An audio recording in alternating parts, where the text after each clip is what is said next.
Okay, so we're looking at the foldable that goes with the reflections, which is section 4.2 in geometry.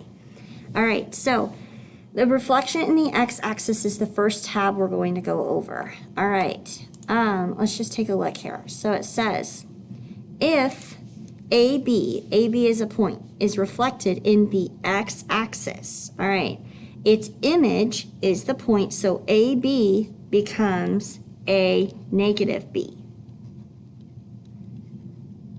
So what that means is the A is the first part, it's the x coordinate, it stays the same. B is the y coordinate and it changes signs. So let's try this here. All right, this says that we are going to reflect over the x-axis. So just real quick, let's go ahead and go and draw in or highlight in.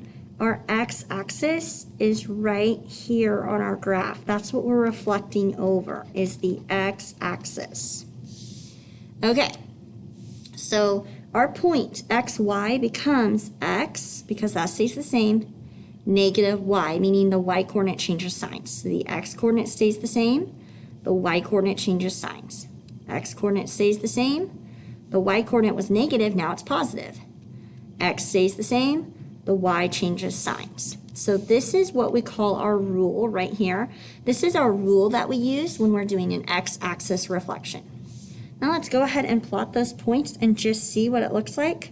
So here's 3, -1, 5, 2, and -2, +1 is right here.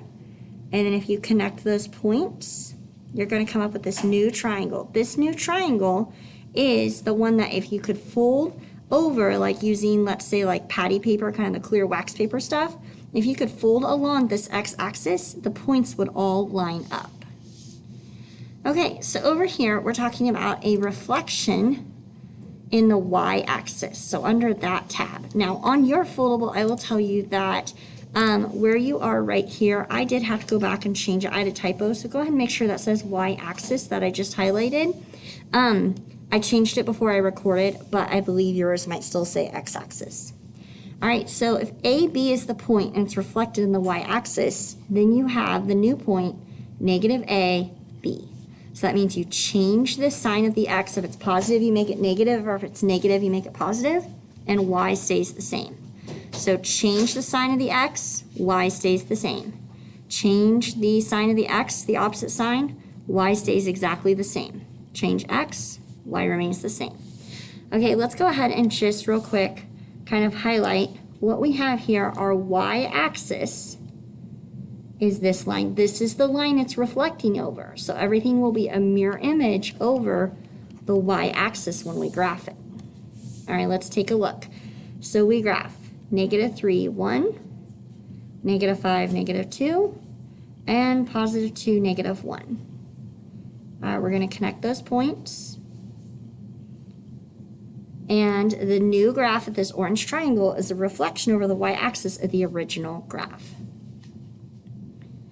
Okay, so now let's look at a reflection in the line y equals x. So first of all, the line y equals x is a line that goes through 0, 0, and has a slope of 1. So it goes up 1, right 1, up 1, right 1.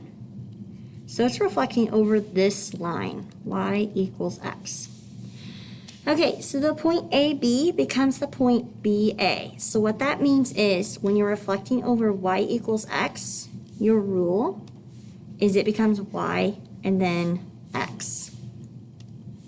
All right, so basically the coordinates switch. So 3, 1 becomes 1, 3. 5, -2 becomes -2, 5, and so on. All right, let's go ahead and graph these points and see what it looks like. Okay, 1, 3, -2, 5, and -1, -2. This one's a little harder to visualize, but basically, if we could fold along this diagonal line y equals x, then all the points should match up. What we mean by that is that this point right here and this point would line up when folding along this line. This point right here, this 1, 3, and the 3, 1 would line up if you could fold your paper along this diagonal line, and so on. Okay, And last but not least, we are going to reflect over the line y equals negative x. And so what that will look like for us, y equals negative x, goes through 0, 0, and has a slope of negative 1. Go ahead and draw that line in. All right, so we have that drawn in. So what's happening is the point AB becomes negative B, negative A. So you switch the x and the y, and you change the signs. So 3, 1 switches and changes signs. So it becomes negative 1, negative 3. So switch the point and make them the opposite. If they are positive, make it negative. If they're negative, make them positive. All right, let's go ahead and graph these real quick. So we have our point 1, 2, negative 1, negative 3, and 2, negative 5. And use a straight edge to draw this in. On my drawing board, it's kind of hard to get a good straight edge, but on my paper, I use my ID just to draw straight lines.